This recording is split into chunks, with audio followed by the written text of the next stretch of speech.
In a world where comedy often tiptoes around controversy, one man dared to stomp through the boundaries with unbridled honesty and razor-sharp wit. Like, white women make me very nervous. And not now, because it's witnesses, but I'm talking about... In this documentary, we dive into the life and the legacy of Patrice O'Neal. I was on a train, and the train stopped. It was during, like, rush hour. And no one knew why the train stopped till the conductor said, folks, there may be a half-hour delay in service. A woman just was struck and killed by the train. And everybody went...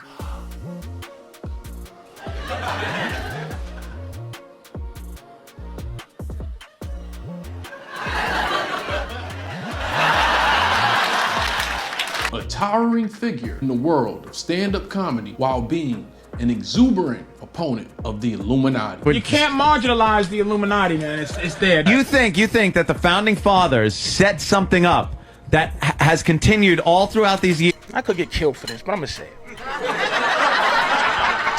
From his humble beginnings in Boston to becoming one of the most revered voices on stage. A guy like Patrice O'Neal came out of the hood, moved down to New York and cleaned shit up out there.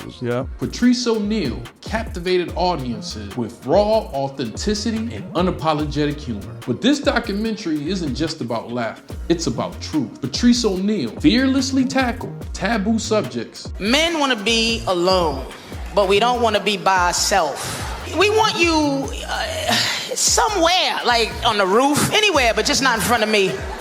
Challenging norms and sparking controversy that echoed far beyond the comedy club stage. And when women have proven that they cannot take rejection. His uncompromising approach to comedy made him both a revolutionary and a renegade, a voice that dared to speak the unspeakable and confront the uncomfortable. Everywhere I go, I get a receipt. I don't care, and I never go more than a half hour without buying something, because you can kill somebody in a half hour and then you need an alibi. So every 15 minutes I buy something. Join me on this journey as we celebrate the life, funniest comic I ever saw, and the legacy of the one and only Patrice O'Neal. Who is Patrice O'Neal? They listen to me, but you gotta tell them, you gotta put me over, Jack. Yeah, you know they watching you. Look, man, try your best to have a good time. Try your best. Since 1992, when Patrice O'Neal began doing stand-up, O'Neal knew right away what he wanted to do with his life. I have comedians that inspire me. George Carlin, Richard Pryor. Two greatest comics ever lived. They made me scared to do comedy because they did it at the highest level. If I was a doctor, I would be like, I wonder what would happen if I did comedy. Oh, no, I'll never think about nothing else. This led him down a path to become one of the most confrontational, polarizing, greatest comics to ever exist. You know that you can test your own self for prostate if your prostate's swelling up. You stick your own finger in your ass, and if your prostate is swelling up, you won't be able to go but a certain distance. But I'll never know. Because prostate fall out my asshole first while I put my finger in it, it'll fall on the floor. I'll be like, shit. And I still wouldn't go to the hospital. I'll call one of my friends on the phone. Hey, man, your prostate ever fall out your asshole? They'll be like, yeah, just put it back in and put some duct tape. Let's go to the party. He was one of the most multi-layered individuals you could ever meet. And though for this documentary, I want to focus on other domains he conquered, to know Patrice, it all directs back to comedy. That's why I don't litter. I don't throw garbage in the street. Not because I care about the earth, but I'm afraid I'm going to be walking through the park drinking a soda, and when I'm done, I just throw it on my shoulder, fly over a bush, and land on some dead white woman's head with my fingerprints on the can. Now I'm the Pepsi-Cola rapist because I'm lazy. There are many words I could use to summarize Patrice's stand-up comedy abilities: thought-provoking, student of philosophy, as well as a teacher. But I'm just gonna say, ahead of his time. Black women are amazing. I'm gonna tell you what, if you need to get money back or refund, you better get yourself a black, because she'll get a refund. I went in AT&T with a phone I dropped in the toilet.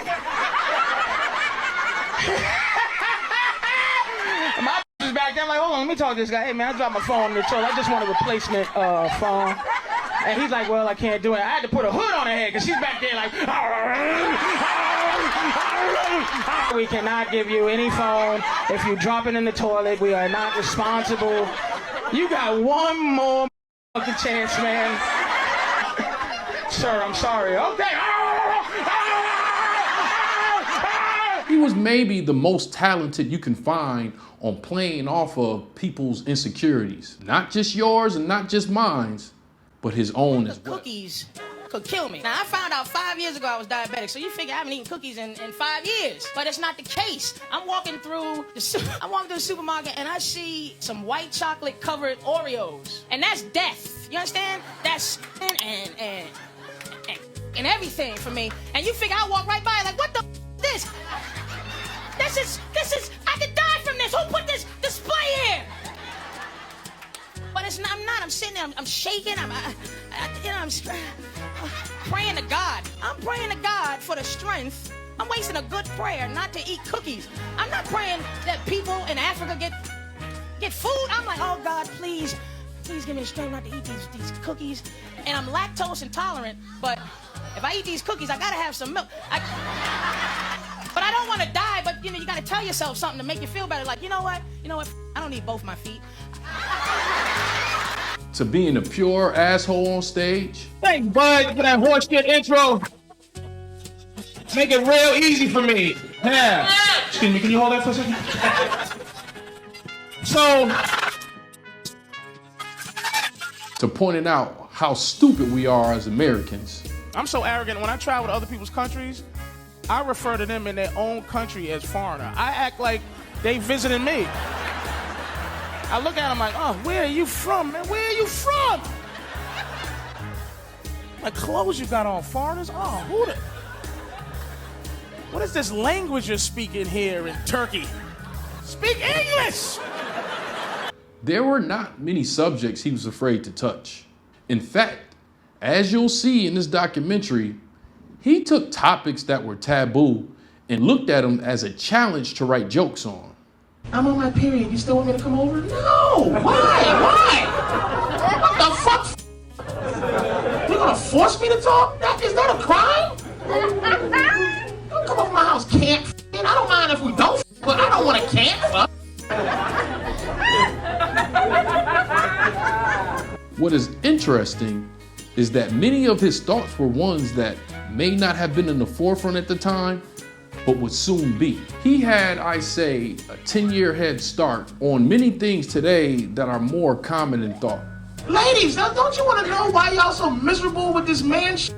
Leave us the f*** alone. I swear to God, he'll stay with you forever. Don't ever talk to him. Ever. Ever. Do not talk to your man about shit. We're not interested. 4 years. Here's something I've never said in my f***ing life. Yo, I'm at a party with my friends. Yo, fellas, this party sucks, man. It'll be better if my girl was here. Your job is to ruin our good time. Take his premise of being an American, but not an African. Because I ain't going back to Africa. That's another thing. I'm not going back to no Africa. Africa ain't shit. We ain't the lost children of Africa. Black people are like a special case. Here's some new. If you listen, this ideology can today be defined as FBA, Foundational Black American, which was not a trend at the time. Ain't African? What am I doing in Africa? Can't wear no nice clothes. What am I gonna be over there fighting? Got some sweatpants and tuxedo shoes with an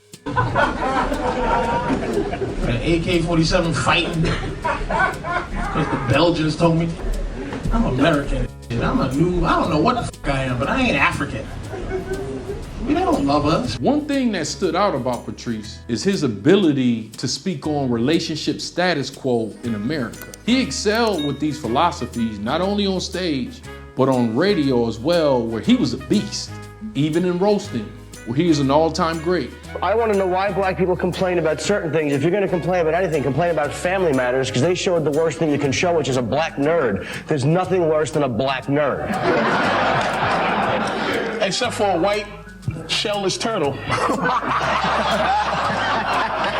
Not only were these takes brilliant, they transcended time. Patrice O'Neal jokes and philosophies can be directly connected to the creation of an online movement we call the Manosphere. Classify, you say pimping, but pimping, people think pimping is, you beat your girl and she goes sell for money, but it's a mentality of, when people are fascinated with pimping, they're fascinated with what does it take to get a guy to be able to have the ability to talk a girl into selling her body and giving money.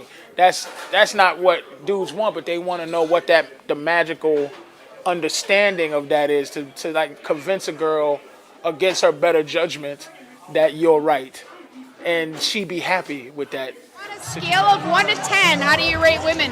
So I think the 1 to 10 scale is a huge issue. And I will say this is not organic just to me. The first person I heard this from was Patrice O'Neal. All guys need to do a 1 to 30 scale. Some of these popular names that you have either come to love or hate, such as Alpha Male Strategies and even Kevin Samuels, platforms can be attributed to ground Patrice O'Neal broke with brazen ability to get his point across. Difference between 40-year-old cooch and 20. It's the amount of time I wait. That's it. 20, I wait forever. Just wait in the corner like, oh, it's gonna happen. I'm going to wait for this 20-year-oldness. 40, I want a date. 2 dates, and then you gotta start rolling them old draws down. And over here, we talk about, the wall. The wall is the age at which high-risk pregnancy begins for most women. That's age 35. When it gets right down to it, between the ages of 27 and 35 is what I consider to be the danger zone. I'm not saying you're not sexy if it's 40. I'm just saying it's the time. That's it. Like, I want it now. If I'm willing to eat some stale Cracker Jacks, I'll eat some stale Cracker Jacks, but I want them right now. It's the sad thing, because y'all know how to deal with rejection, man. That's why y'all do to us. Men deal with rejection all day long. And when women have proven is they cannot take rejection. See, no, you know what he's trying to put my eye out over here with all this ice. That ain't working. Let's see the bling. Women like resources. Go out and get you a nice car. Go out and get you some nice clothes. This is like my cheerleader. My diamond rings is only like my cheerleader. That down and toss her ass to the side of the road. Honesty is not the best policy when it comes to wanting some ass. So you make us say some shit that we might not want to say. I know what the politically correct thing to say. I ain't with all that.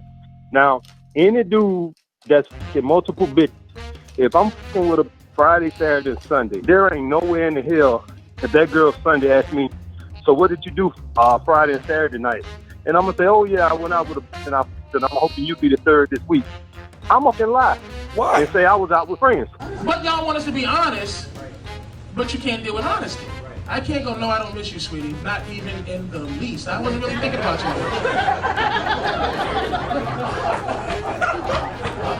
That's a lie. Well, listen, it's a lie, but I'm just trying to get something. I'm not on that principle moral bullshit. Don't take my word for it. The late great Patrice O'Neal had a bit called, the king and queen system. He's like, the king can go get with the lowest barmaid and elevate her to the highest level in land, the queen. The queen, you just be the queen's husband. You can't automatically just become the king. Why don't women think in terms of the king and queen system? It's a beautiful system. The system is, if I'm a man, okay, and I see a bum woman, a woman has nothing, she's dumb. If I marry her, she's now the highest level she can be. She's the queen. Mm-hmm. You can't get higher than the queen. Right. It's a great position. Right. It's the baddest bitch in the land, but the queen is the king's bitch. But here's the reverse. And this is why these dominant women who can't find happiness is because the queen in this system, if it's just the queen, right? And the Queen of England is the queen because her father didn't have any sons. So he didn't have a king to take her. So she had his heir was a woman. Mm-hmm. So now she's the queen with no king. When she gets married, that guy is not the king. He's the queen's husband. Who doesn't get elevated to his highest position. Right. A man at his highest position helps a woman be at her highest position. A highest position woman who has a lower man can't be happy. It's nature. The dating scene has shifted, especially when you look at the era of the baby boomers to even now with Generation Z. Things that were of the norm begin to be looked at as even oppressive.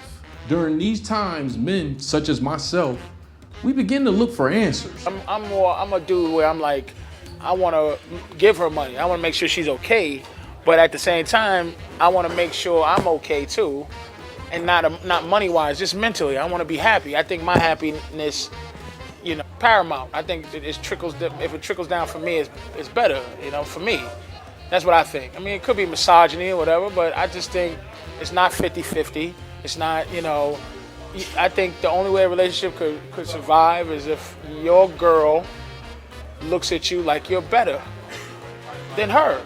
And I don't know how to explain that to make people not mad about it. I just think if she looks at you like, man, this dude is better than me, the relationship's gonna work, because she's gonna always be trying to make you equal or bring you down. So if you don't let her bring you down, she's gonna love you forever. To fill this void, Patrice O'Neal created a platform called The Black Phillip Show. Welcome to the Black Phillip Show with Patrice O'Neal. For those who don't know what Black Phillip concept is, so we come up with the advice show. On The Black Phillip Show, Patrice would take on-air questions from both men and women. I'm a woman helper. I like to help women. I like to give them advice. We're going to go to Mr. Scott in Ohio. All right, Patrice, here's the story, dude. All right, I was at this bar about 2 days ago. I met this girl. I just fell in love with her, but I was hammered at the time. So I wrote my number on her hand. I didn't hear from her for like 2-3 days. Finally, she calls me. So I did what any good soldier did. I asked her, let's go out on a date. She kind of played it off like, you know what, she didn't really want to go, but she did want to go. So I'm just trying to think, man, if I do go out on with her, how should I play it, man? Is she gorgeous? Dude, she's probably, I'm a pretty good-looking dude, but she's probably out of my league. Listen, man, listen to me. Here's the situation with that. You can't, how old are you, man, like 21? I'm 23. Old school advice is this. I don't play around with right? When I meet her, I call her in the next second. You understand what I'm saying? Because you gotta, if she's under, say when she met you, she was under some influence, even if she was sober. If she was under, sometimes I call it temporary insanity. Think that eventually she will wake up from her coma or whatever the is causing her to me. So, and you can get some quick, and I'm gonna tell you why. Because women, when they try to do anything not to look like one. They need that thing to make them, you need to give them validate. Let's be honest here. So that means she called you a couple of days later. She probably thinks you're a little bit hotter than you think yourself, okay? Right. You take her out. What you do is you treat her. She don't think you're going to treat her like, you understand what I'm saying? So what you do is you do the whole dating thing once or twice at the most, because you don't want to do what other motherfuckers don't do. Here's what you do. You take her out on one or two dates, and then you start pushing up on her. And if she don't want to give you no, you always love them and leave them. Give them a kiss on the cheek, pet her on the head, say thank you, sweetie, but I don't feel comfortable. It was then, as it is now, a very risky business that included having to push back at people that neither could not accept it as truth or were angry at the fact that these ideas were catching on like wildfire. Let's go to Massachusetts. Chris, what's up? I'm just kind of sick and tired of hearing Patrice use the entitlement excuse every time he talks about women. Yeah. See, this is an empathizer, sympathizer. You're the reason why life is f***ed up for men right now, goofball. You gotta learn. When I say entitlement, it's a thing that makes you think that there's a magical force around you that can protect you from different situations, that makes you behave irrational. Guys don't do that. You don't have a big wallet. You're a fat dude. And you got a lot of nerve thinking you should get choosing signals at 5'10" and 300 pounds, making less than $1,000 a month at 20 years old. And women should approach you. What they get, they don't even get a big. Now, what I've heard, Patrice, is that you have an open relationship with your girlfriend. Is that for real? Me and my girlfriend, we'd love to meet and say hello to Maria. Now wait, is it open? Does she know it's open, or is it just open? I said it on the radio right now. So it's wide open. It's wide. Well, it's wide open now. If it wasn't, but it's you pretty much kicked the door down with that last statement. Yeah, but if you know, it just is what it is. How is that working out though? Seriously. Well, because sometimes you have a philosophy, and if you discuss it with enough logic, it will happen. And the fact being is sometimes you just need a little different, even on her end. You just need a little different. I'm not in complete great physical condition. There's guys walking around with washboard abs. She should have a chance to touch Do a those light load dudes. along. If there are more eligible women around, there's a fact that there are more women born than men. True. And there are more eligible women around. Women ain't in jail. Women aren't getting shot.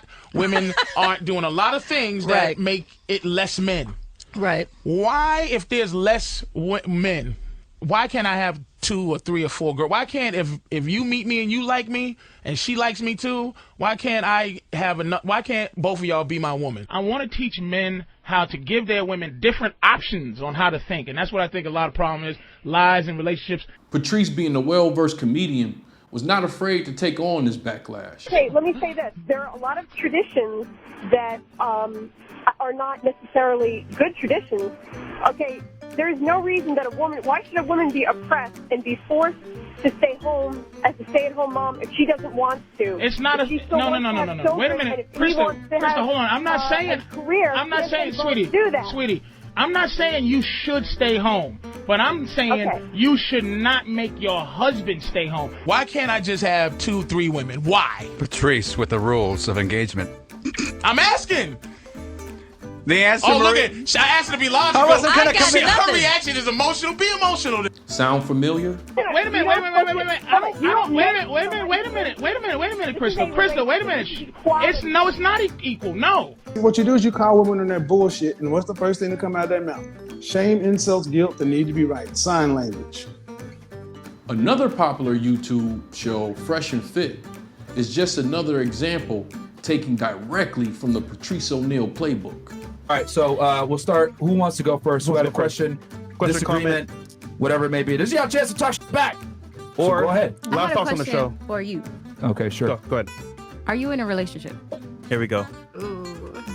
You know, I love this question. It's a straight answer. It's a yes or no. Yes. Okay. How long? A few. What is a few? A few relationships. A few relationships. So you're not in a committed relationship with one individual. No, he's committed to the few. Patrice wants to see the Brazilian girl naked today, desperately. Oh my! She's shaking her head. She's like, she's scared of you, Patrice. She goes, you saw me naked. That's enough. She's scared of you. She's out there. She's right there, shaking her head like, ain't happening. Look, you can look for yourself. I don't She's even right want to there. look at her. Why? I don't want to look at her. Why? Because of a lot of things. One is you just said she said no to a request. Aww. Good morning, guys. Good morning, Patrice. I'm really sorry I already did it before, and my boyfriend said if I did it again, he would not Your who friend? be very happy. Your boyfriend that can't control you coming down here with that energy? Well, he's trying to control energy that he can't control. These men in this room, and I have to say, everything in here is bigger than your boyfriend on a high level. You're just being faithful and being committed to something that doesn't even exist. You can't even really control the situation. It's like telling a tsunami to not get somebody wet. But wait, please take a second as you watch this documentary to do me one small favor. Make sure you like this video, and if you haven't yet, apply pressure to that subscribe button. Yes, apply pressure to that subscribe button. The Manosphere community, which has done some shifting of its own, has still not quite caught up to Patrice O'Neal as of yet. The latest trend to take form is called the Passport Bro movement, where men have been going to other countries to find and meet women. This movement too was several years behind Patrice's theology. I'm going to explain, first of all, why I got this attitude. A lot of people know that I've been to Brazil 10 times at least. And what happened is I had an epiphany in Brazil for some reason that I hate to fly. I hate to fly. And I used to get on a plane for 10 hours, not round trip, 10 hours there, 10 hours back to fly and hang out with third world hookers. Now, there has to be some sort of, you know, you have to rationalize it like past, oh, I'm going to get some. There's other places closer. Yes, by today's definition, Patrice O'Neal was a passport bro in the 2000s era. Yeah, well, why do you have to go to Brazil to get that quality of a hooker? I mean, can't you find that here? It's the mentality. No. Is it a we talked about it. You said it was a mentality. It's the mentality of the prostitute. You mean she acts like she likes it? Is that it? The prostitutes in this country act like women. They act like women that they actually have dignity and rules and things like that. Oh. And they make sure. In Brazil they have. No. I'm going to explain it. They in Brazil they pretend to love you so much that there's something about giving them money that you're not giving them money. They don't make you feel like you're some piece of shit buying. And you don't, and in turn, you don't make them feel like they're some piece of shit selling. Looking at today's climate, it will be hard to imagine that Patrice O'Neal would not be making Hollywood comparable numbers online like others who followed in his footsteps, such as Joe Rogan and Tim Dillon. He was even on a show called Web Jump 2.0. This show was pretty much a beginning of a subgenre on YouTube called reaction video. At number 2, a Japanese music video called Yatta, performed by the enthusiastic group Hapatide. Anytime you think rock and roll is dead, 8 Japanese dudes in their underwear come along and change everything. And yes, me myself, I'm very familiar with this genre. The only other comedian I can think with a resume so deep it created opportunities for others that did not exist, I would have to say Richard Pryor, whom we now have comedy specials. And in fact, they created comedy clubs because of Richard Pryor. Once I worked at a mafia nightclub. But tell me a story of any kind of innovation and new thought, and I can easily tell you another story filled with bumps in the road, and Patrice O'Neal's story was not free of this. We have the same problem that Opie and Anthony does. You can't say just anything on the air. With his lack of reluctance to tell you how he saw things, it will be inevitable they will come for him. And who is they? Well, that's the cancel culture. And I gotta apologize to who, motherfucker? I'll die first, nigga. Yeah. Like, for real. One of the most polarizing stance Patrice ever took in his illustrious career was his stance on freedom of speech. Can we talk about it without you saying I'm a anti this? That? There were many comics before him that had this stance of a comedian having a right to speak their mind through jokes. Richard Pryor, George Carlin, Lenny Bruce, Paul Mooney, along with a list of other comics, all fought. In context of a comic, you should be able to explore any words you want to say. He messed up. What made Patrice's stance different from others is he even fought for those who had counterintuitive views as in comparison to his. Don Imus was placed in hot water after calling a team full of black women nappy-headed. Our top story tonight, the whole country is buzzing following Don Imus's comments on his radio show about the Rutgers University women's basketball team. Oh, some rough girls from Rutgers, man. They got tattoos and some hardcore. That's some nappy-headed hoes there.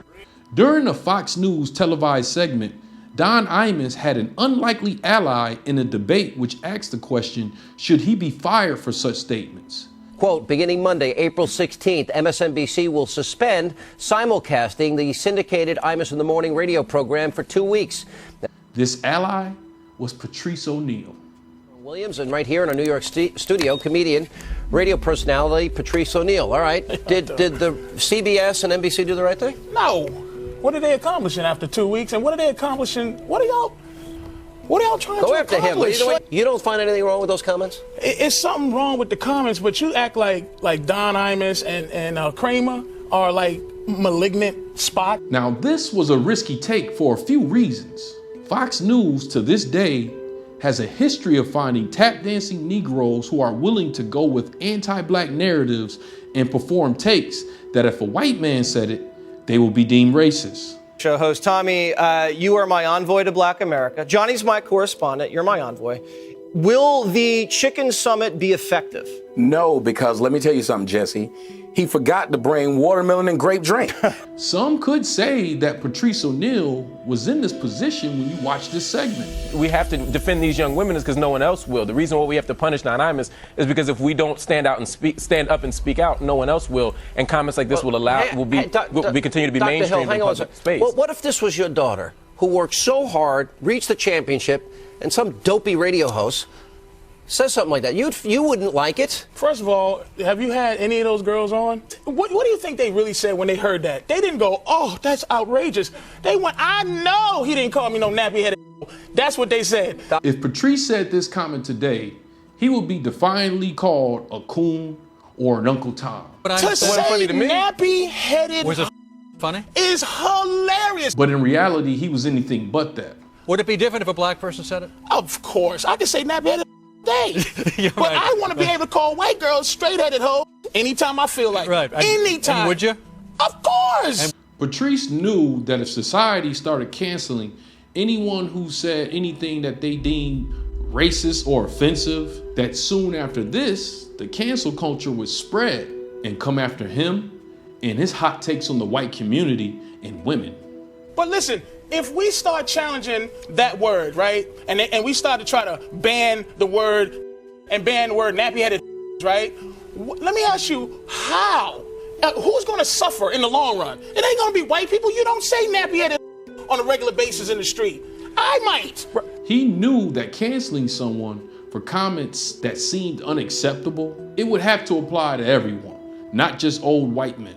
If not, the entire standard would be labeled hypocritical. That for a comedian with a powerful message, from everything about women to national security interests, that this could have a huge effect on his career. Because first of all, nobody except for me and the good doctors under 60, and none of you know what funny is. Not to mention that many times these responses are just putting band-aids on gun wounds. It's really attempting to calm people about America's infatuation with racism by punishing an old white man for making stupid comments instead of fixing the actual problem of racism. White people, I know what your opinion is, White John. people. Yes, and that whole thing you read was all like abhorrent.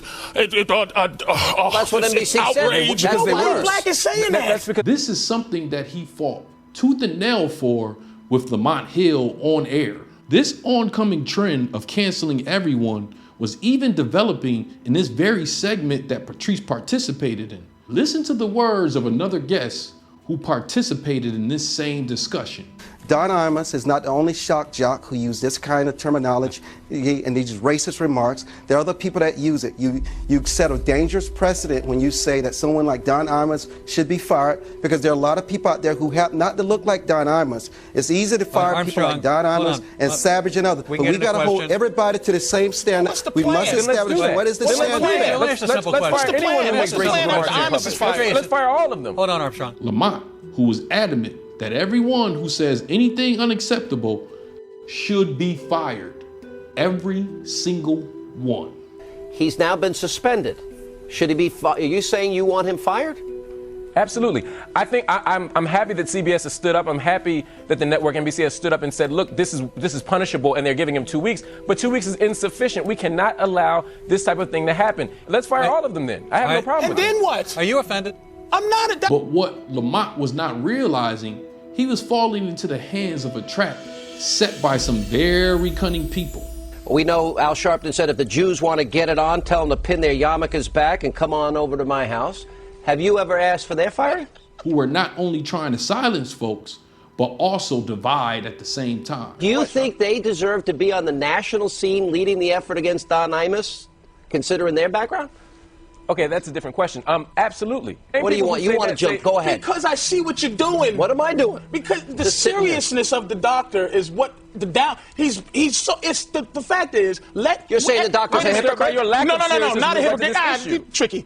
Is there hypocrisy? Divide and conquer. No. That's why not dividing and conquer. Wait a minute. To prevent it from being that, let him say what he wants. So I can say what I want. You want everybody to say everything. You don't care. Yes. Lamont could not see the big picture. Doctor, do you see what he's trying to do? That's what they do. He's trying to make us hypocrites. And was being brutalized by Sean Hannity. No, I said specifically Reverend Jackson and Al Sharpton. Will you condemn them tonight as you have Don Imus?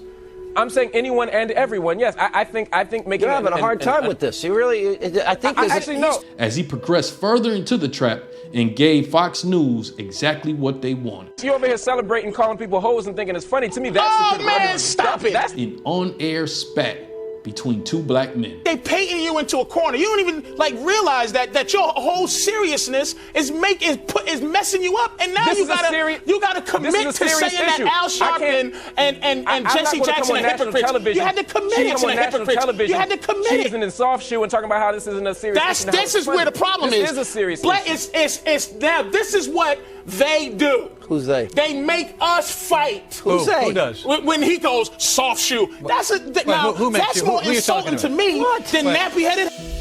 That's when black people call each other words like that, soft shoe, house. Get out of here. You know better than that, Doc. Sir. Patrice O'Neal was a guest on Fox News several times due to his fierce comedy style and his mechanisms of saying what he believed was right, even if it upset some black people.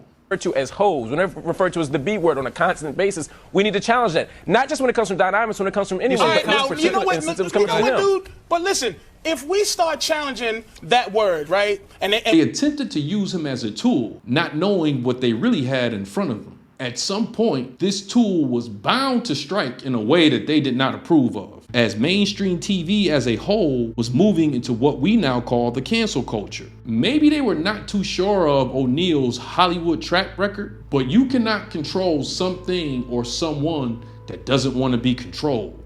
This relationship came to a fork in the road when Patrice O'Neal appeared on the segment with a woman called Sonia Osorio. With me now, New City President Sonia Osorio. She took part in a recent protest calling for radio stations to stop supporting negative language, and also our favorite stand-up comic, Patrice O'Neal. Oh, thank you, sir. In this appearance, his role in the debate was to speak on behalf of his showbiz buddies, Opie and Anthony, who was in the crosshairs of the cancel culture after a distasteful joke about Condoleezza Rice, the Secretary of State at the time. Funny people should just be left to trying to be funny. What if they're not funny? Then you made a mistake. The attempt is what I'm trying to fight for. Sonia felt confident that she could handle Patrice O'Neal's takes by not only using him as an example of a bad person, but also positioning herself as speaking for the entire nation. You know, what's happening now is the marketplace is deciding what's appropriate or what's not appropriate. I think the nation is just tired. There's a new mood in the nation. What nation? The nation. You know what? We're tired of things that are just the nation is paper and you? I'm not the nation. I'm just speaking for me. You know what? People are feeling a new sense of entitlement. Who are these people? Decency. She never really had a chance looking back. How could she? You're speaking for the nation? Patrice, a well-known comic who was great off the cuff, had no problem proving his point against Sonia, who reminded him of a Hollywood pundit. This is what's happening.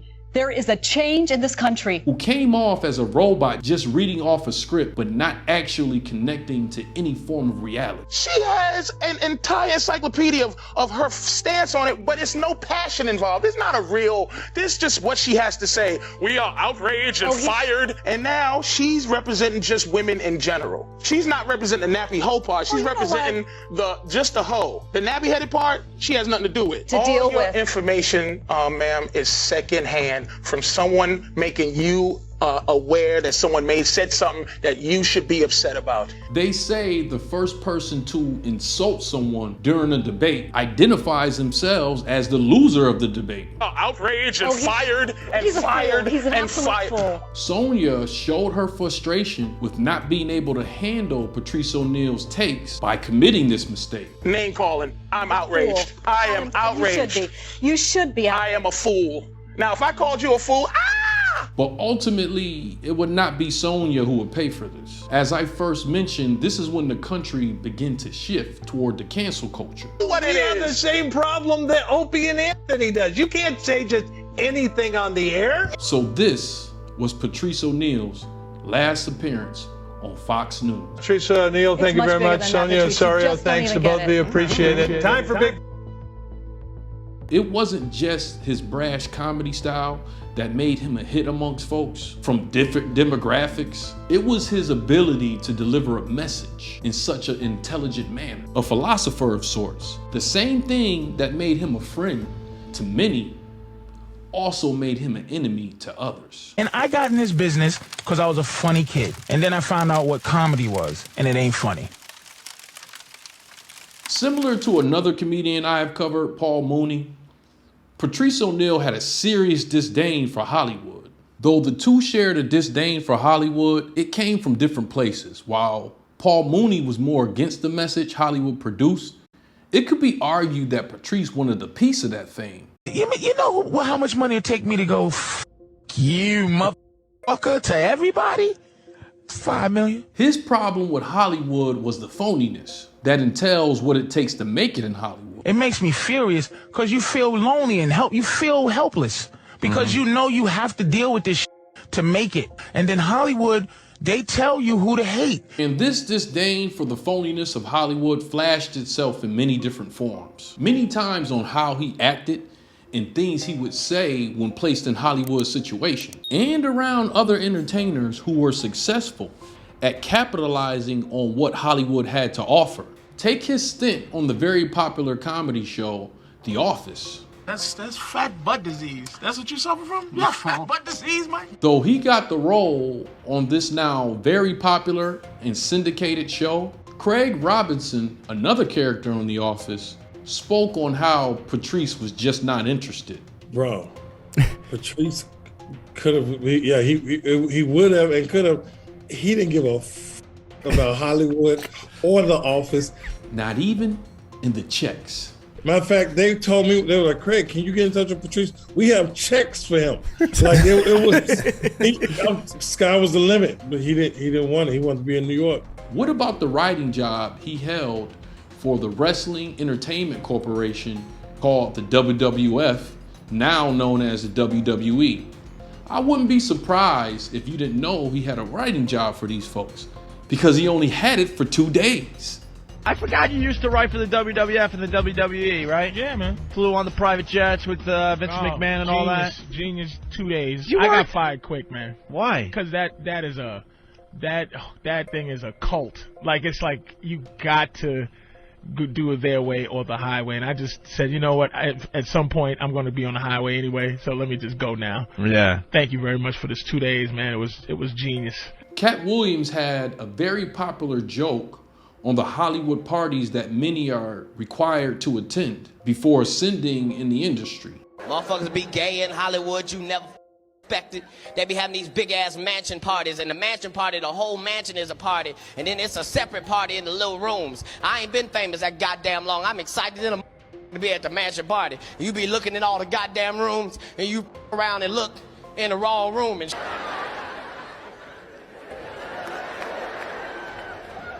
Nick, come here. Is that two niggas? Is one of them Professor Obi? He came out the closet. Oh my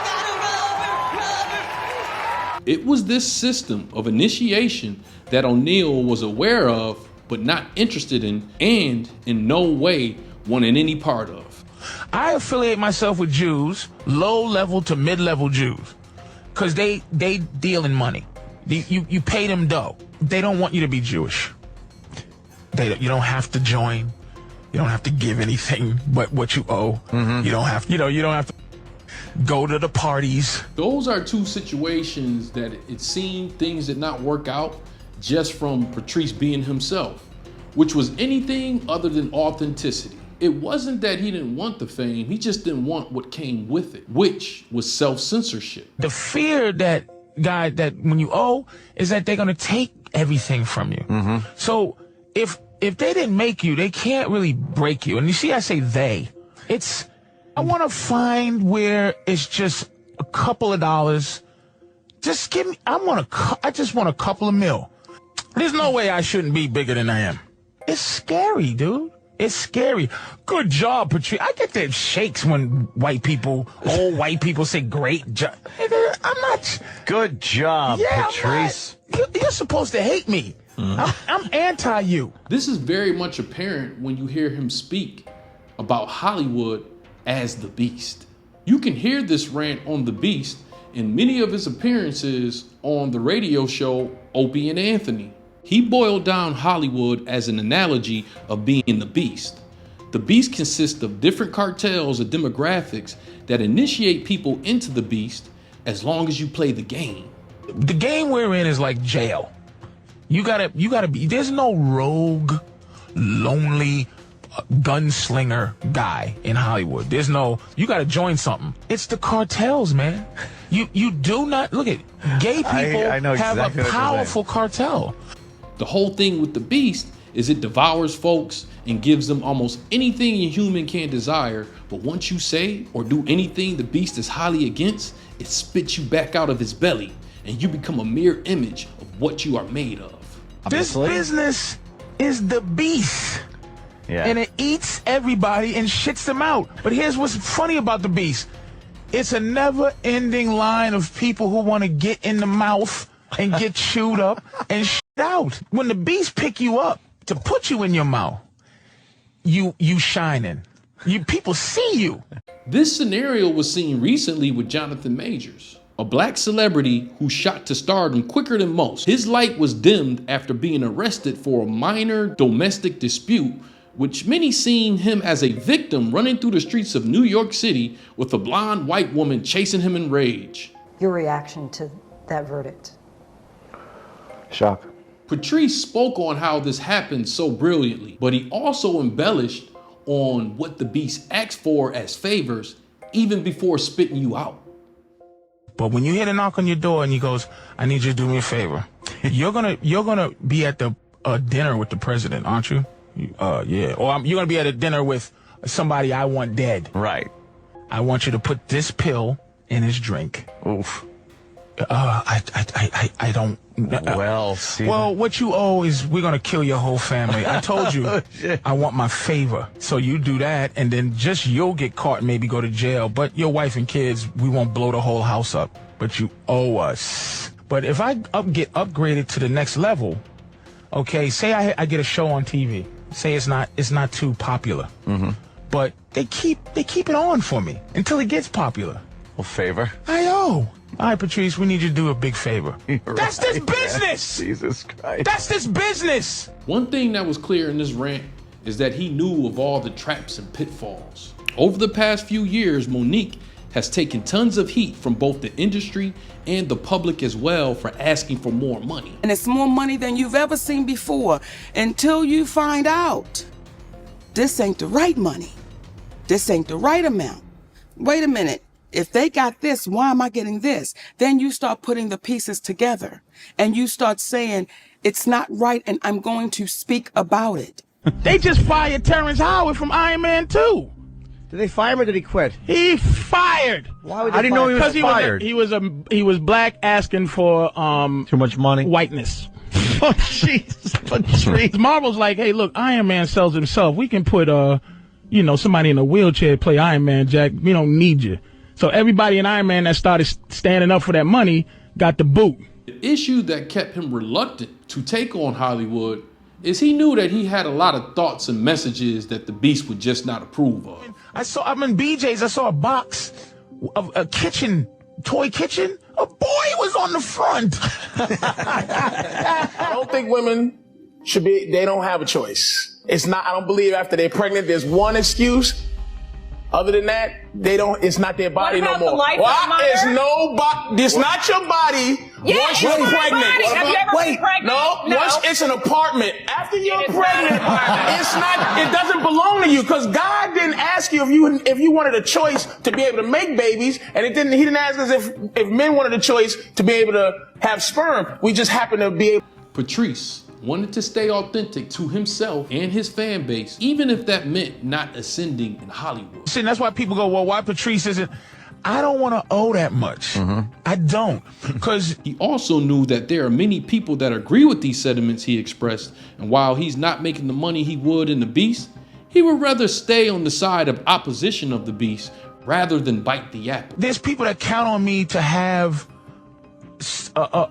like a revolutionary attitude sometimes, just where I argue.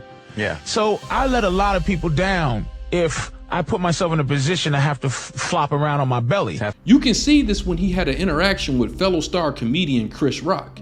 In this epic encounter with Chris, it became a classic back and forth between the two on what it takes to become a Hollywood star, which to Patrice was a lot of ass kissing and unnecessary politics. One comic said that Chris Rock said that you auditioned for Everybody Hates Chris as the Father, talking about me, and said I was awful. One thing I know personally is if your attitude doesn't match what Hollywood is looking for, they find ways that are not talent-based to exclude you from the plan. I go, no, I was good in that audition. But the word was, okay, he was the best, but he didn't get it because of some other stuff. Like, to me, what was really tough to hear in this encounter was Chris Rock pretty much flexing on Patrice about the benefits of playing the Hollywood game and becoming more than just a regular headlining comic. You were the same way. I was. And I straightened out. My only goal, I swear to you, was to be famous enough to not have to do radio. You could make 1 million black people laugh, but one white man will make it rich. Throughout Patrice's career, he searched for ways to qualify for Hollywood without having to sacrifice himself. In this conversation, you can almost hear Patrice asking Chris Rock, is there another way? Oh, you were great. Well, here's the thing I heard is that I had an attitude, and I didn't. I know when I have an attitude. But coming to the ultimate conclusion, like many things in life, it is what it is. Terry Crews was great, though. Yeah. But you were really good. You had the right attitude. You're as funny as both of us. Yeah. I'm not going to sit here and say I'm funnier than you. Patrice, see how I said thank you? There were many times that we witnessed Patrice expressing that he was comfortable not being a part of the Hollywood elite, mainly because of not being able to relate to the characters he saw rise in Hollywood that were African American as himself. Katt Williams, in a Club Shay Shay interview, spoke on another celebrity which turned out to be one of the biggest moments of the interview. So there was a crossroads where we were both invited to an Illuminati thing, and it had to be one or the other of us, and decisions had to be made. So it was both of us, we were equal. One of us had to cut off all their hair and couldn't do the sideburn thing no more with the points. And the next person, they said, was going to get $200 million because they were going to pay him $10 million a movie to do 20 movies. And that's how the conversation happened. This celebrity was Ludacris. One of those persons turned out to be Ludacris. From this interview, Ludacris was portrayed as a self-serving Hollywood fake who was willing to do anything to be in the spotlight. Many years before this Katt Williams interview, this was the same conclusion that Patrice O'Neal was summoned to when he was in studio for a Ludacris appearance on the Opie and Anthony show. He began interested in hearing from Ludacris about his journey in Hollywood, including his perils, but he soon discovered that this was an empty mission. I know, Keep it real stops once you make a few mil. Ludacris was fresh off an appearance turned bad on the Oprah Winfrey show. On this show, he was placed in a position where he had to defend the use of the N-word as a rapper. Yeah, I do remember. Yeah. She cut you off. Right. She edited out what you had to say. Pretty much. Okay. That's what it came down to. That was the only time I was on Oprah. Okay, and then whether we get invited back or not. Did you call her and say, why didn't you edit me, Oprah? No, I didn't. But you know, we've pretty much made up since then, man. Like I've talked to her over the phone. Everything's cool. Okay. I would like to get invited back though. Ludacris was left upset, claiming that most of his arguments were edited out of the show. What was it that she edited out? Just for those who listening, trying to figure out what was it. It was a lot of. It was certain comments that she had made about. You know, I was there for Crash for the movie. Yeah. And basically, she said something about not agreeing with my music, but she thought I did great in the movie. And of course, I was up there with the whole cast of Crash, and so I didn't necessarily felt like that needed to be said. You know, he didn't agree with my music. And Now, censorship is something that Patrice was passionate against. Coming into the Opie and Anthony show, O'Neal seemed very interested in taking up for Ludacris, but was left disappointed because Ludacris, who Patrice was a fan of, had become a product of his environment, which was Hollywood phoniness. Let me ask you a question, Chris. Am I gonna say Chris or Ludacris? It don't matter. I know you as Ludacris. I'm just gonna be. It's all good, man. You can call me Luda. What is the thing? Because I'm sure you grew up, hood. What is the thing that since you've been successful in the world that you go, man, I would have never thought I'd be deeply into this? Where you go, boy, I would have called me a sellout. I definitely never thought I would be as bougie as like you're saying, like eating certain foods and stuff like that. Things that I never thought I'd like. Sushi is definitely one of them. Yeah. But yeah, I feel you on that. But I mean, one thing that I sit there and say I've always wanted, and I go down my driveway in Atlanta, Georgia every time, and just like, thank God, it's like 22 acres of land, 15,000 square feet of house. And that just kind of like blows my mind every time. I don't think anyone wants to pay more taxes, man. But of course, we all play a very big part in trying to, change our lives for the better. So, whatever we have to do in order to make that happen, everybody's going to have to make sacrifices. Patrice O'Neal's questions and comments were way too direct for Ludacris, who was obviously there to promote his Hollywood movie and play it safe. Look, he has a career and things. He has to. I'm telling you, I am going to tell you what a person with a career, black person with a career talk is. We have to make sacrifice. He doesn't want to do it, but we have to make sacrifices. But wouldn't you like to be able to make all your money without dealing with white folks? I would. God, I would like to get rid of my white agents. I wish I could make zillions just with black folks. I really do.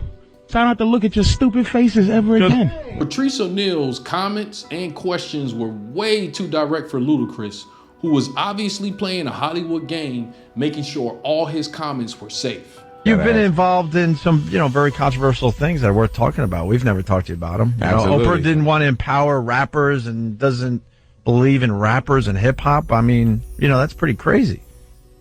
I mean, what do you want me to say, my friend? Well, just your thoughts on it. Yeah, I guess you could say my thoughts on it is that some people can have a disagreement and you can agree to disagree. So that's basically what it comes down to. You don't want to piss off Oprah. This came off as a shunt to Patrice, who was really only trying to show solidarity with Ludacris, who had just been censored. With the Oprah situation. And at the end of the day, like I said, I still have a lot of respect for her and a lot of love for her. I mean, if you don't respect Oprah, you have to respect her just because of what she's accomplished in her life. And I just feel like when it came to that crossroad, it was just something that we agreed to disagree on. This led to Patrice becoming silent for most of Ludacris's interview, which he was questioned for. Well, that was uncomfortable. Patrice checked out. Checked out. And it's not a black thing. You get a lot of celebrities that do exactly what Ludacris does. Keep it very safe. One thing that comedian Mo'Nique has expressed is not bashing other black entertainers in front of a white audience. And then when you have some of our black folk that go sit in front of a white man and speak ill of their people, I'm like, y'all, what are we doing? What are we doing? This is pretty much what Patrice was explaining on why he remained silent and didn't go in on Ludacris, which he could have. Here's what stopped me. Here's what stopped me from being involved, because look, I'm on you guys' show, and it's just not for me as a black dude to challenge Ludacris, man. I'm just not going to do it on your show. Like, who is he hurting just answering something in a real... Oprah doesn't want to have anything to do with him. It just, thing is, he didn't disappoint me. All I just was like saying is, man, what the happens in please school me. That is completely... If we wasn't Mo'Nique and Oprah Winfrey in the entertainment business, and we was Mo'Nique and Oprah Winfrey that worked at Costco, I see you in the break room. I see you at your cash register. Because she's overstepped. Legit. They do for you to not say Oprah. I'm not saying he ain't keeping it real. I'm saying, in a way, that's exactly what he was saying. Man, he can mix something up, man. I mean, is it because I got nothing that maybe I'm talking because I don't know what's out there that's going to make me change. So I'm setting myself up to be a hypocrite right now because somebody go, Patrice, here's $100 million, and I never want you to open your big black mouth again. And I might go, believe me, maybe I don't want what I have to do to get at that level. Maybe I can trick this business into giving me a couple of mil and then take it and hide it under my mattress and then go back, because I don't know what do I have to do.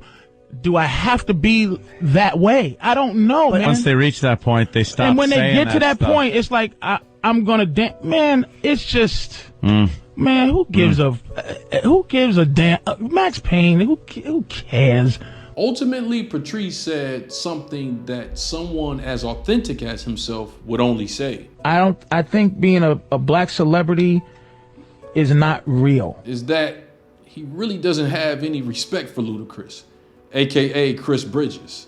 And I respect Ludacris, man, when I watch him, but then in this forum, I watched him and I didn't respect him. Perhaps it could be discussed that Patrice did not want to become a part of the beast because he seen himself in his colleague, Tracy Morgan. Morgan had an incident where he was almost canceled after going on stage and executing a rant that was deemed offensive to the LGBTQ community. The 30 Rock star returned to Nashville Tuesday and met with a small group of gay advocates before speaking to the press. What stuck out about this incident to him is that Tracy was just being the comedian he was always known to be, raunchy and unfiltered. Suddenly, after gaining a famous role on the TV show 30 Rock, he was no longer able to be the comedian he once was. My thing with Tracy is this. Tracy's been that a long time. Tracy's been frivolous with his performances a long time. He say some ill shit. And Patrice accurately predicted that Tracy would be forced to apologize. This time around, he said something, and they said, "Oh, here's a good time." Tracy, yeah, what's up? Yeah, you in deep. We gonna make you apologize, but you owe. And when I heard this story pass one day, I said, Tracy's the new spokesman for gay shit now. Tracy Morgan says he's sorry for his anti-gay rant during a recent comedy show in Tennessee. But the people who make you owe, they go, this guy is setting himself up to owe us. I hurt people with this. So from the bottom of my heart, I apologize to everybody who are offended with my words on stage in Nashville and anywhere else. I just apologize to you. Tracy had to apologize, or he risked losing his position in Hollywood. Because we're allowing him to feel himself. I'm going to pull my stomach out. I'm going to go crazy. I'm going to be drunk. I'm going to get DUIs. I'm going to fall downstairs. I'm going to get a kidney from a bitch and leave her. To add to that, other comedians who were in similar positions as Morgan turned their back and flipped on him, which O'Neal was not reluctant to speak on. One of these comedians was Chris Rock. And they got people who supported him. Yeah. Then flipped it. Yep. Yeah. Tracy should be able to say, "Oh no, wait, I read it and no." You know who? Yeah. The same one who had previously schooled O'Neal on what it took to make it in Hollywood. I want to say the name. I do you know too. What? Chris Rock. He said, boom, boom. He immediately went to defending him. Then he went immediately to saying, "F you." He turned it around. But it's Chris Rock. He found out that he wasn't one of them. And he found out that he really wanted to be one of them. Patrice proclaimed that apologizing was something that he'd rather die before doing. And I gotta apologize to who? I'll die first, nigga. Yeah. Like, for real. Patrice's encounter with Spike Lee depicts a situation where he got close to be initiated into the beast, but the plot became a blunder because O'Neal did not want to play ball. I was close. I was hooked in with the Spike Lee cartel. He had his own baby cartel that he's connected, but he's big enough for you to be connected to him, but he's connected to somebody else. And he asked me for a favor, and I said, I can't. Gone. Off with the head. Mo'Nique, in her Club Shay Shay interview, spoke on the politics of auditioning in Hollywood. You know why they're able to treat us like they treat us? How are you handpicked in your audition? People don't understand how deep this goes. When I watched my sister say it was an honor to be handpicked, Right. then why ever would you audition? Yeah. And the moment, in my opinion, the moment she auditioned, they knew we got him. We can treat them any kind of way we want to treat them. We can do them any kind of way. These politics were something that O'Neal was cognizant of, which might have played a part in his business with Spike. That movie I did, the 25th Hour. Yeah. I really didn't audition for that. He was doing this movie with Showtime. And I said, man, I can do the part. I don't want to come read. But I did it through my agents. I did the right thing. He just bypassed my agents, everybody else. He called me personally and said, come do this. What am I going to do? Just say f my agents and fuck people that I have a business with? If I do that, that destroys my entire system. I feel like I should have a system like you have a system. I can't. It wasn't that he didn't want to do business with Spike. I mean, he made more money than ever at the time from being in the movie directed by Spike called The 25th Hour. He put the most money in my pocket I ever seen in my life up to that point.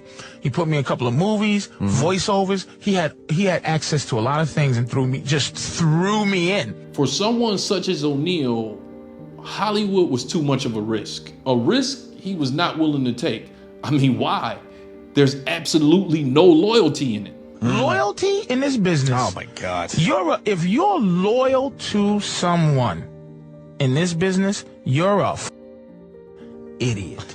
You can't be loyal to other entertainers when they mess up. You can't even be loyal to yourself when you mess up. It's like being involved in a circle full of fake friends.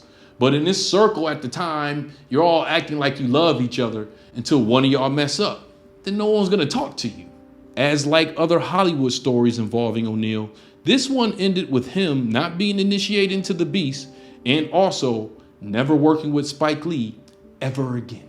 He said, all right, that was it. Patrice O'Neal was highly critical of a group who pretty much formed this country. That probably played a huge role in why Hollywood shunned him. And this group is known as the Illuminati. You can't marginalize the Illuminati, man. It's there.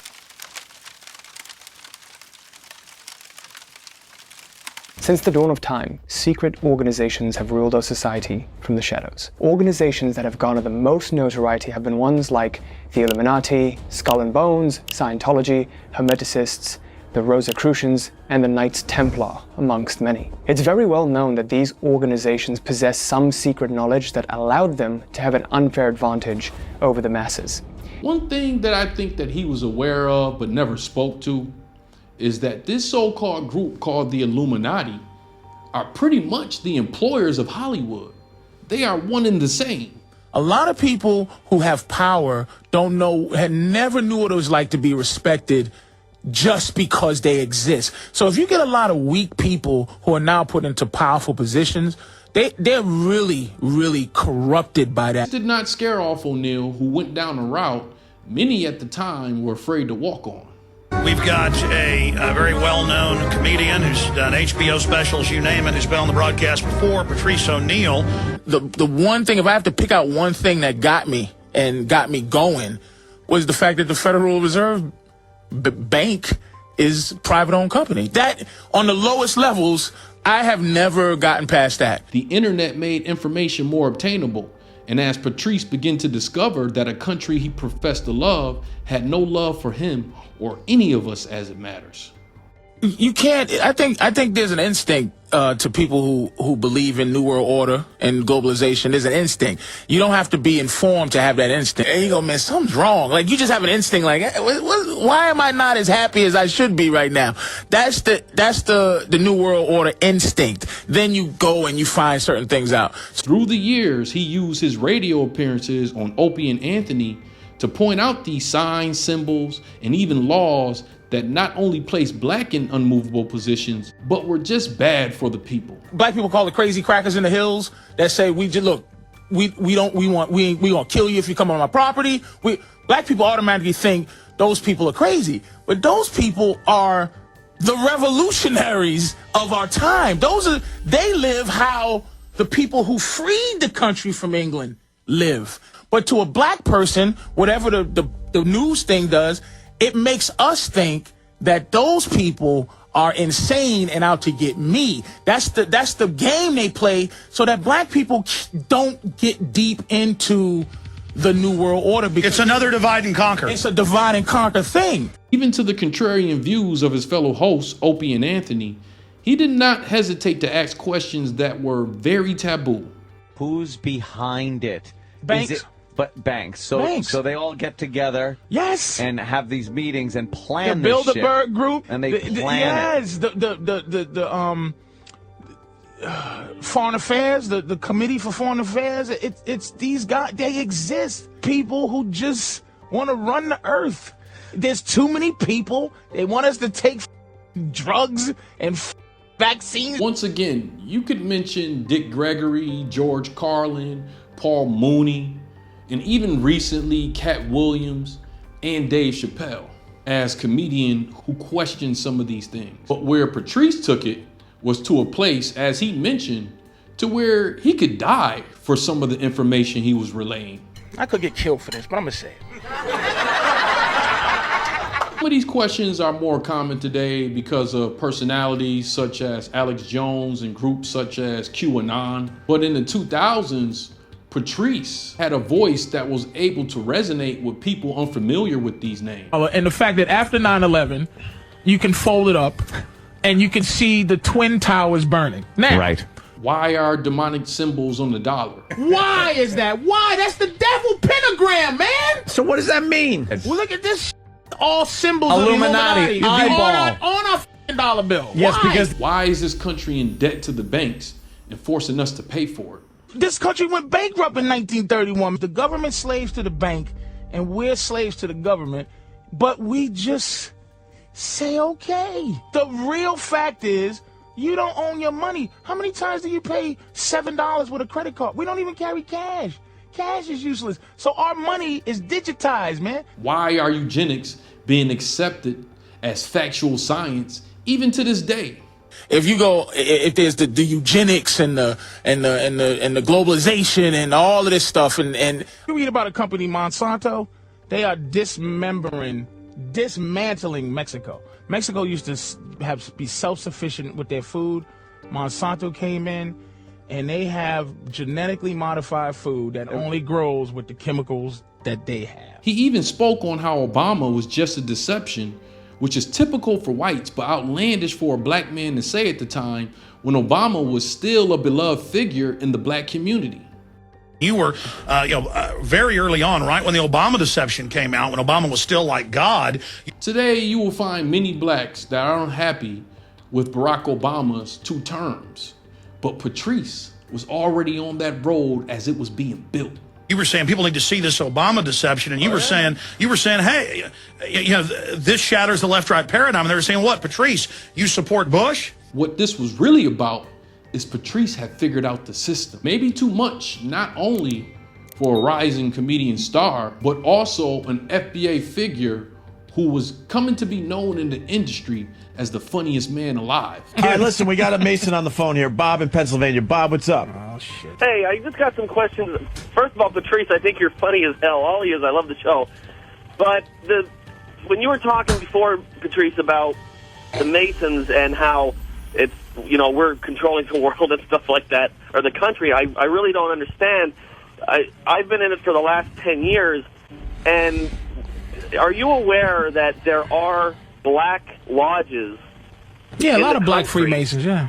They're called Prince Hall lodges. I could say right now there's nothing secret about the Masons. It's the tricks. Maybe in the past, like during colonial times and in England and all that kind of stuff, maybe at that point. But now it's more of a social... Yeah, you're not the top A new guy just percentile. joined. Let's tell him about You're the just a dude in $20 bill. Pennsylvania. So tell us a little bit about what the Masons are about.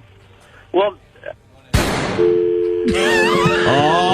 You couldn't witness this more when Patrice told a joke on one of his final recorded albums, Mr. P. But see, people talk reparation. All right. I could get killed for this, but I'm going to say it. In this joke, he spoke on reparations and how it should occur. Here's what reparations should be, simple. Because look, we are all slaves right now. We work so that we can pay a debt to the bank that the government got money from. That they're borrowing not on our behalf. So we are paying someone else's debt. So we are slaves to the government, who is a slave to the bank. I think black people, as reparations, we can't get a pocket full of money. It makes no sense. Because it's just gonna... Because here's what black people are trying to do. To create wealth. Like to become a wealthy people. Even though they'll be poor, there'll be some that are super wealthy. But here's the reparations. I'm gonna back up.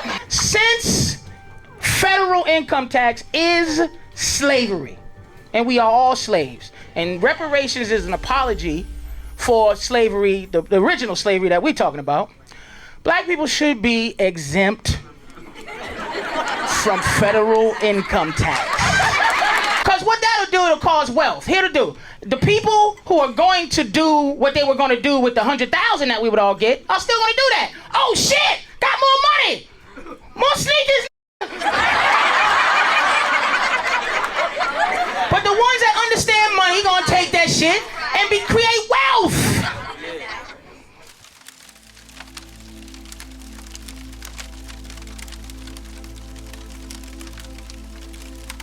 In line with some of the greatest warriors from the black community, when confronted with a situation that meant possible death, Patrice did not complain. As far as it appeared, he went out smiling. Like take Malcolm X and what he said after exposing Elijah Muhammad. He said this with a smile. Are you not perhaps afraid of what might happen to you as a result of making these revelations? Oh yes, I probably am a dead man already.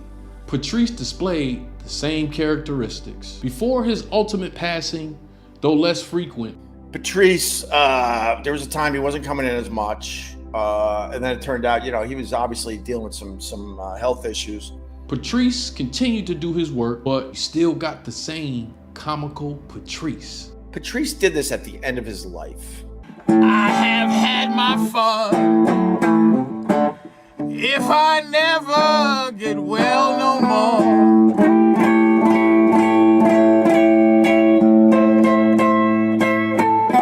I have had my fun.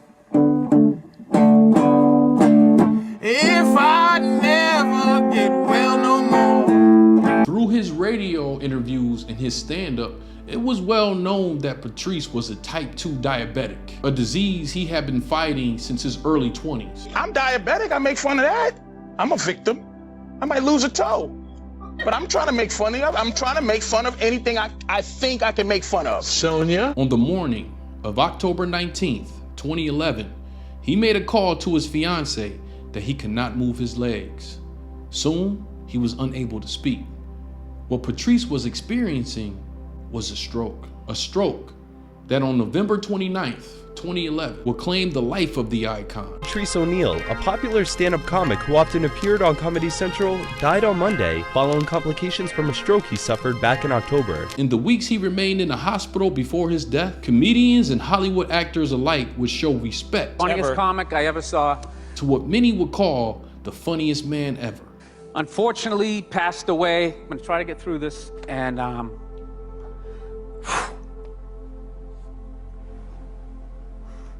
sorry. God, I wish he stayed alive. I do too, man. Oh, the comedy he would have put out during all this shit. On November 30th, a day after his death, Comedy Central will go on to air one of the greatest comedy specials of all time, Elephant in the Room. Several more projects from O'Neal were posthumously released, which only added to the legacy of Patrice, which lives on strong to this day. Of course, many celebrities have passed before him, and a lot of their lights begin to dim. Unlike them, Patrice's legacy somehow shined brighter than it ever was when he was living. Many Facebook groups and Reddit pages exist to this day about the comedic legend, but interestingly enough, people still post about him day in and day out, though the comedian passed well over a decade ago. It seems likely that his name will not be forgotten anytime soon, and that's well deserved. Not too many stars are born that are okay with not biting Hollywood's apple to remain true to themselves. Why are you always trying to pretend racism doesn't exist? Shut your Will you trap. stop it? It's Stop. here. How Enjoy many it. more How many more apologies do you bastards need? You didn't give us one! A question you often hear asked today is, where would Patrice O'Neal be if he were alive? I personally believe he would be a little higher on the comedy spectrum than he was. I feel like he'd have a very lucrative YouTube page that will probably be demonetized. Who knows, maybe he'd be on Rumble now. This is all to spark debate because no one knows. I don't know what would happen to a guy like him in this context. He's not buckling.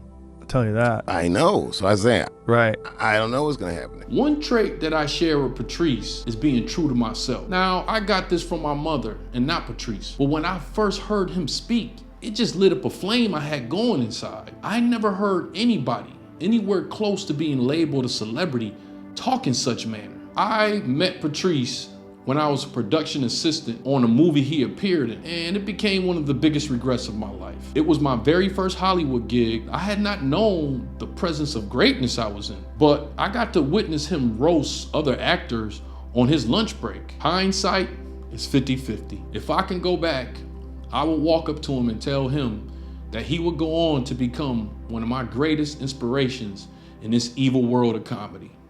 I went out to LA for 10 years, man. I had a lot of weird shit happen to me in LA. That's why I moved out here, man. Like, my landlord in LA was on heroin.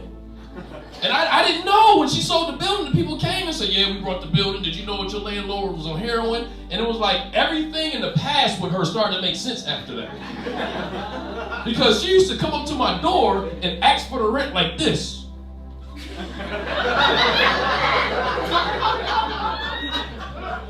I'm like, damn, she looked like Mortal Kombat right before they be like, finish it.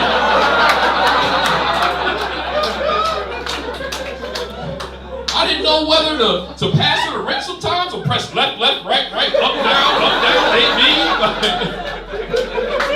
B. Some say George Carlin, most say Richard Pryor, but for me, as I recognize Paul Mooney as the best comedic writer of all time, my favorite comic is Patrice O'Neal. But Patrice, best advice you ever got? Have your opinion, but don't let your opinion have you. What does that mean? It means, look, you can feel how you feel, but if there's some reasonable thing to help you think in a different manner, just embrace it and don't be too serious about how you feel. Like, that's ugly. If I go, no, it's not ugly. Well, I think it's ugly. I'm gonna stay that way. Just be a reasonable person. All I know is that I'm thankful to the Most High for blessing us with not only a mind of his stature, but for him to be able to remain true to himself. I personally need an example of someone who is extremely talented, but refused to take a big bite of that Hollywood apple. You speak your mind, man. I try, because, you never know when you can speak again. Be in trouble, they say some shit, and motherfuckers get mad, and they gotta apologize, and then they lose their ability to speak about shit they want to speak about. Thank you for watching this documentary of one of the greatest comedians to ever touch the stage. And if you like this, I'm pretty sure you'll like my other documentaries on Katt Williams and Paul Mooney. Well, anyways, you know how we like to end our videos over here at Moxy Approved, right? With that water. I'll see you here next time on Moxy Approved.